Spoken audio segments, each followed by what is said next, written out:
No Treason, The Constitution of No Authority. Written by Lysander Spooner. Read by Matt Pritchard. Section 1. The Constitution has no inherent authority or obligation. It has no authority or obligation at all, unless as a contract between man and man. And it does not so much as even purport to be a contract between persons now existing. It purports, at most, to be only a contract between persons living 80 years ago, and it can be supposed to have been a contract then only between persons who had already come to years of discretion, so as to be competent to make reasonable and obligatory contracts. Furthermore, we know historically that only a small portion even of the people then existing were consulted on the subject, or asked or permitted to express either their consent or dissent in any formal manner. Those persons, if any, who did give their consent formally are all dead now. Most of them have been dead 40, 50, 60, or 70 years, and the Constitution, so far as it was their contract, died with them. They had no natural power or right to make it obligatory on their children. It is not only plainly impossible in the nature of things that they could bind their posterity, but they did not even attempt to bind them. That is to say, the instrument does not purport to be an agreement between anybody but the people then existing, nor does it, either expressly or impliedly, assert any right, power, or disposition on their part to bind anybody but themselves. Let us see.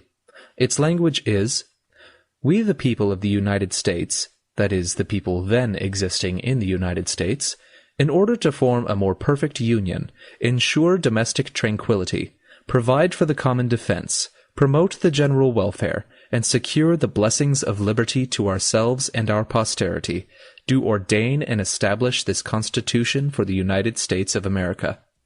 It is plain in the first place that this language, as an agreement, purports to be only what it at most really was, that is, a contract between the people then existing, and of necessity binding as a contract only upon those then existing. In the second place, the language neither expresses nor implies that they had any intention or desire, nor that they imagined they had any right or power to bind their posterity to live under it. It does not say that their posterity will, shall, or must live under it. It only says, in effect, that their hopes and motives in adopting it were that it might prove useful to their posterity, as well as to themselves, by promoting their union, safety, tranquility, liberty, etc. Suppose an agreement were entered into in this form. We, the people of Boston, agree to maintain a fort on Governor's Island, to protect ourselves and our posterity against invasion. This agreement, as an agreement, would clearly bind nobody but the people then existing. Secondly, it would assert no right, power, or disposition on their part to compel their posterity to maintain such a fort. It would only indicate that the supposed welfare of their posterity was one of the motives that induced the original parties to enter into this agreement. When a man says he is building a house for himself and his posterity, he does not mean to be understood as saying that he has any thought of binding them, nor is it to be inferred that he is so foolish as to imagine that he has any right or power to bind them to live in it. So far as they are concerned, he only means to be understood as saying his hopes and motives in building it are that they, or at least some of them, may find it for their happiness to live in it. When a man says he is planting a tree for himself and his posterity, he does not mean to be understood as saying that he has any thought of compelling them, nor is it to be inferred that he is such a simpleton as to imagine that he has any right or power to compel them to eat the fruit. So far as they are concerned, he only means to say that his hopes and motives in planting the tree are that its fruit may be agreeable to them. So it was with those who originally adopted the Constitution.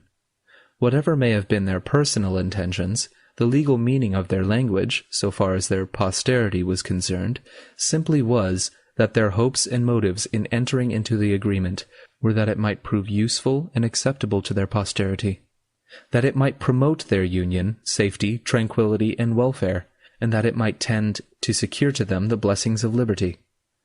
The language does not assert nor at all imply any right, power, or disposition on the part of the original parties to the agreement to compel their posterity to live under it. If they had intended to bind their posterity to live under it, they should have said that their objective was not to secure to them the blessings of liberty, but to make slaves of them. For if their posterity are bound to live under it, they are nothing less than the slaves of their foolish, tyrannical, and dead grandfathers. It cannot be said that the Constitution formed the people of the United States for all time into a corporation. It does not speak of the people as a corporation, but as individuals. A corporation does not describe itself as we, nor as people, nor as ourselves, nor does a corporation, in legal language, have any posterity. It supposes itself to have and speaks of itself as having perpetual existence as a single individuality.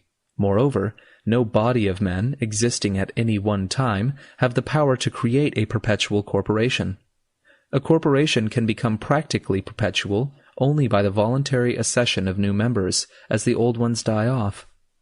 But for this voluntary accession of new members, the corporation necessarily dies with the death of those who originally composed it. Legally speaking, therefore, there is in the Constitution nothing that professes or attempts to bind the posterity of those who established it. If, then, those who established the Constitution had no power to bind, and did not attempt to bind their posterity, the question arises whether their posterity have bound themselves. If they have done so, they can have done so only in one or both of these two ways, that is, by voting and paying taxes.